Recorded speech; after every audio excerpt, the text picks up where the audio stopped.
નમસ્કાર વિદ્યાર્થી મિત્રો, મારી યુટ્યુબ ચેનલ સંજય પટેલમાં આપ સૌનું હાર્દિક સ્વાગત છે. મિત્રો, આજના વિડીયોની અંદર આપણે ધોરણ 8 વિષય છે અંગ્રેજી, જેનો પાઠ 1 કે જે સત્ર 1 ની અંદર આવે છે, જેનું નામ છે ક્યુ ફોર ક્વેશ્ચન. આ પાઠના એક્ટિવિટી 2 અને 3 વિશે જોવાના છીએ. વિદ્યાર્થી મિત્રો, જો તમે મારી ચેનલમાં નવા હોય તો મારી ચેનલને જરૂરથી સબસ્ક્રાઇબ કરો. વિડીયો સારો લાગે તો લાઇક કરો, શેર કરો અને બેલ નોટિફિકેશન ઓન કરો, જેથી મારા આગળના નવા વિડીયો પણ આપને મળતા રહે. તેમજ વિદ્યાર્થી મિત્રો, આ પાઠની પીડીએફ જોવા માટે પ્લે સ્ટોરમાંથી અમારી એપ્લિકેશન વિશ્વગુરુ STD 1 થી 12 ગુજરાતી ડાઉનલોડ કરી તમારા મોબાઈલમાં ઇન્સ્ટોલ કરો. જે તમે શરૂ કરશો તો તમને આ પ્રકારે જોવા મળશે, જેમાં બધા ધોરણની અંદર ધોરણ બતાવશે, ધોરણ પસંદ કરશો એટલે વિષય બતાવશે, વિષય પસંદ કરશો એટલે પાઠ બતાવશે. જેમાં વિડીયો ઉપર ક્લિક કરશો તો તમને વિડીયો જોવા મળશે અને PDF ઉપર ક્લિક કરશો તો તમને PDF જોવા મળશે. તો આશા રાખું છું અમારી એપ્લિકેશન આપ સૌને ગમશે. જરૂર ડાઉનલોડ કરજો મિત્રો. તો ચાલો મિત્રો, હવે શરૂ કરીએ એક્ટિવિટી 2.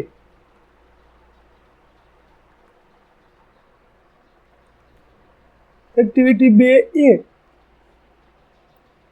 આપેલા વાક્યોમાં જે પ્રશ્નોના જવાબ મળતા હોય તેની સામે ખરું કરો.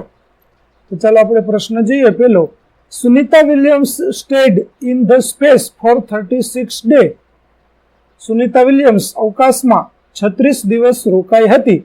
તો તેમાંથી કયા કયા પ્રશ્નોના જવાબ મળશે? તો પેલું, વેર ડીડ સી સ્ટે, તે ક્યાં રહી હતી? બીજું, હુ સ્ટેડ ઇન ધ સ્પેસ, ત્યાં કોણ, અવકાશમાં કોણ રહ્યું હતું? તો તેનો જવાબ પણ મળે છે આપણને, સુનિતા વિલિયમ્સ. ત્રીજો પ્રશ્ન છે, for how many days did she stay in the space, કે તે અવકાશમાં કેટલા દિવસ સુધી રોકાઈ હતી? તો તેનો જવાબ પણ આપણને મળે છે 36 ડેઝ. તો આ પ્રકારે ત્રણેય પ્રશ્નોના જવાબો છે તે આપણને આ વાક્યમાંથી મળે છે. ત્યાર પછી બીજો પ્રશ્ન, the theatre was first developed in Greece as a part of religious view. ધાર્મિક દ્રષ્ટિએ જોવા માટે સૌપ્રથમ થિયેટરનો વિકાસ છે તે ગ્રીસની અંદર થયો હતો. તો આ વાક્યમાં કયા કયા પ્રશ્નોના જવાબ મળે છે? તો પેલું, what was developed in Greece, ગ્રીસમાં શાનો વિકાસ કરવામાં આવ્યો? બીજો, તો થિયેટરનો આવશે. બીજો પ્રશ્ન, why was the theatre developed, theatre શા માટે વિકસાવવામાં આવ્યું? તો કે ભાઈ ધાર્મિક દ્રષ્ટિકોણથી. અને ત્રીજો પ્રશ્ન છે, where did the first theatre develop, કે પ્રથમ થિયેટર ક્યાં વિકસાવવામાં આવ્યું હતું? તો જવાબ મળશે આપણને ગ્રીસ. ત્યાર પછીનો આગળનો પ્રશ્ન છે, the first newspaper advertisement appeared on the back page of a London newspaper in 1625. એટલે કે સૌપ્રથમ વર્તમાન પત્રની જાહેરાત છે તે લંડન ન્યૂઝપેપરની અંદર 1625 ના રોજ છાપવામાં આવી હતી. તો આમાંથી આપણને કયા કયા પ્રશ્નોના જવાબ મળે? તો when did the first newspaper advertisement appear, સૌપ્રથમ વર્તમાન પત્રની જાહેરાત ક્યારે છપાવવામાં આવી હતી? તો તેમાં આવશે 1625. ત્યાર પછી ત્રીજો પ્રશ્ન છે તે બનશે કે where did advertisement appear in the London newspaper, એટલે કે લંડન ન્યૂઝપેપરમાં જાહેરાત ક્યારે છપાઈ હતી? તો આ પ્રકારના બે પ્રશ્નો છે તેના જવાબો આપણને તેમાંથી મળી રહેશે. ત્યાર પછી ચાલો આગળ જઈએ. ચોથો પ્રશ્ન, Kiran Bedi is the first woman IPS officer of India. Kiran Bedi ભારતની પ્રથમ IPS ઓફિસર હતી, મહિલા IPS ઓફિસર હતી. તો તેમાંથી આપણને કયા કયા જવાબો મળે છે? પ્રશ્ન, તો પહેલો પ્રશ્ન મળશે, who is the first woman IPS officer of India, કે ભારતની પ્રથમ IPS મહિલા કોણ હતી? તો તે કિરણ બેદી. અને બીજો પ્રશ્ન મળશે, વોટ ઇઝ કિરણ બેદી, કિરણ બેદી શું છે? તો જવાબ મળશે આપણને IPS ઓફિસર. ત્યાર પછી પાંચમું જોઈએ, Mahatma Gandhi was born in Porbandar on 2 October 1869. કે મહાત્મા ગાંધીજીનો જન્મ પોરબંદરમાં 2 ઓક્ટોબર 1869 થયો હતો. તો તેમાંથી આપણને બે પ્રશ્નો મળશે. પહેલો પ્રશ્ન, where was Mahatma Gandhi born, Mahatma ગાંધીનો જન્મ ક્યાં થયો હતો? તો જવાબ થશે આપણો પોરબંદર. ત્યાર પછી બીજો પ્રશ્ન બનશે, what is the birth date of Mahatma Gandhi? તો મહાત્મા ગાંધીની જન્મ તારીખ કઈ છે? તો 2 ઓક્ટોબર. ત્યાર પછી એક્ટિવિટી 2B, એવા પ્રશ્નો બનાવો કે જેનો જવાબ નીચે આપેલ વાક્યમાં લીટી દોરેલ શબ્દ જ આવે. ઉદાહરણ વિદ્યાર્થી મિત્રો અહીં આપણને આપેલું છે, આપણે પ્રશ્ન જોઈએ કે જે આપણને જવાબમાં મળતો હોય. તો પેલું છે, my friends visited Amit's village last vacation, કે મારા મિત્રોએ અમિતના ગામની મુલાકાત ગયા વેકેશનમાં લીધી. તો તેમાંથી આપણને 3 પ્રશ્નો આપણે બનાવીએ. તો પેલો પ્રશ્ન બનશે, હું visited Amit's village last vacation, કે અમિતના ગામની મુલાકાત છેલ્લા વેકેશનમાં કોણે લીધી? બીજો પ્રશ્ન આપણે એવો બનાવી શકીએ કે what did my friends visit during last vacation, કે મારા મિત્રોએ છેલ્લા વેકેશન દરમિયાન શેની મુલાકાત લીધી? અને ત્રીજો પ્રશ્ન એવો બનશે કે when did my friends visit Amit's village, કે મારા મિત્રોએ અમિતના ગામની મુલાકાત ક્યારે લીધી? તો આ પ્રકારે આપણને 3 પ્રશ્નો મળી રહેશે. ત્યાર પછી બીજો પ્રશ્ન છે, વાક્ય કનૈયાલાલ મુનશી બ્રોટ પાટણની પ્રભુતા ઇન 1916. તો તેમાંથી આપણને 3 પ્રશ્નો બનાવીએ. વાક્યનું ગુજરાતી એવું છે કે કનૈયાલાલ મુનશીએ 1916માં પાટણની પ્રભુતા લખી હતી. તો ચાલો તેના 3 પ્રશ્નો આપણે બનાવીએ. તો હું બ્રોટ પાટણની પ્રભુતા ઇન 1960, એટલે કે 1916માં પાટણની પ્રભુતા કોણે લખી? તો તેનો જવાબ થશે કનૈયાલાલ મુનશી. બીજો પ્રશ્ન, what did Kanaiyalal Munshi write in 1960? 1916માં કનૈયાલાલ મુનશીએ શું લખ્યું? તો જવાબ આવશે પાટણની પ્રભુતા. ત્યાર પછી ત્રીજો પ્રશ્ન, when did Kanaiyalal Munshi write પાટણની પ્રભુતા? તો કનૈયાલાલ મુનશીએ પાટણની પ્રભુતા ક્યારે લખી?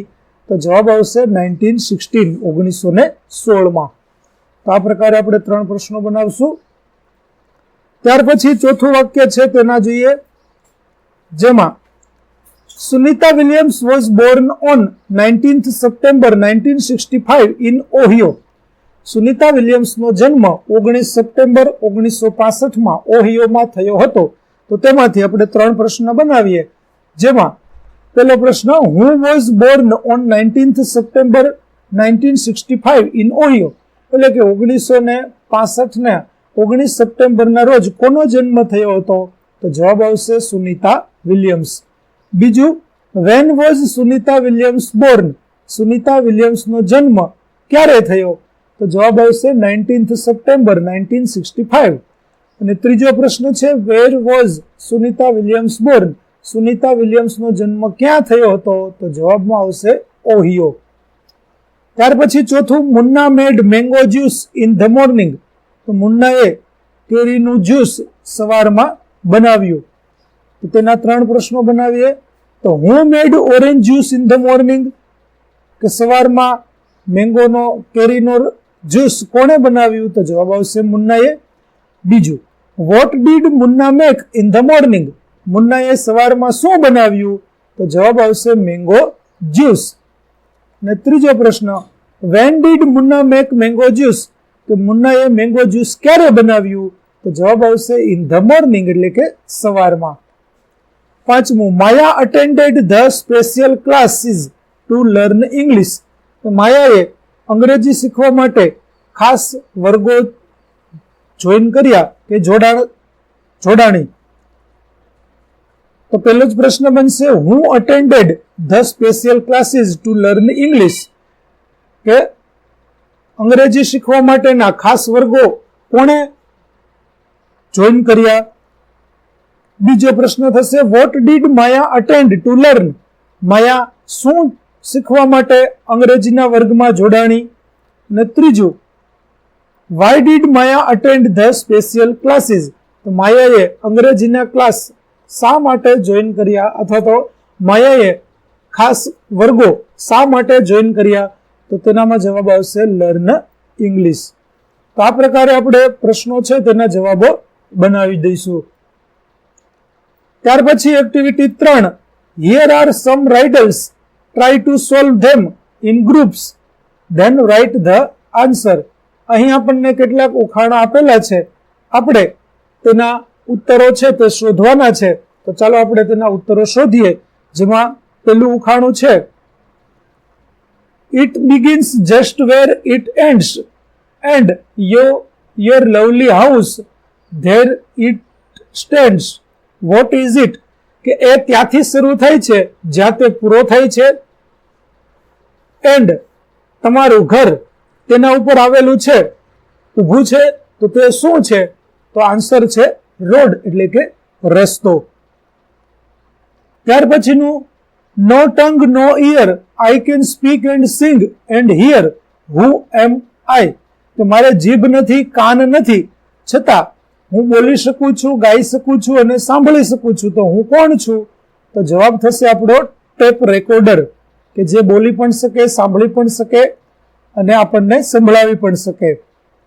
ત્યાર પછી ત્રીજું, it runs night and day but it never runs away. What is it? તો તે દિવસ અને રાત ચાલતી રહે છે પણ ક્યાંય જતી નથી. તો તે શું છે? તો ક્લોક, એટલે કે ઘડિયાળ. દિવસ રાત ચાલે પણ ક્યાંય દૂર જઈ શકતી નથી. ત્યાર પછીનું છે, this house on wheels run a race it takes people from place to place. What is this? તો આ ઘર પૈડાઓ પર ચાલે છે અને લોકોને એક જગ્યાએથી બીજી જગ્યાએ લઈ જાય છે. તો તે શું છે? તો જવાબ આવશે ટ્રેન, કે જે એક જગ્યાએથી બીજી જગ્યાએ લોકોને લઈ જાય છે.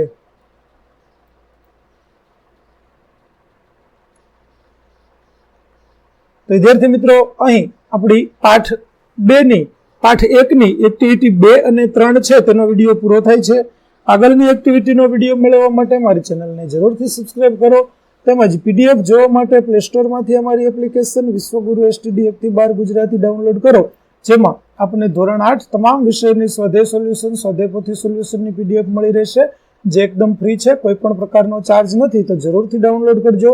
ફરી મળીશું નવા વિડીયો સાથે. ત્યાં સુધી આવજો.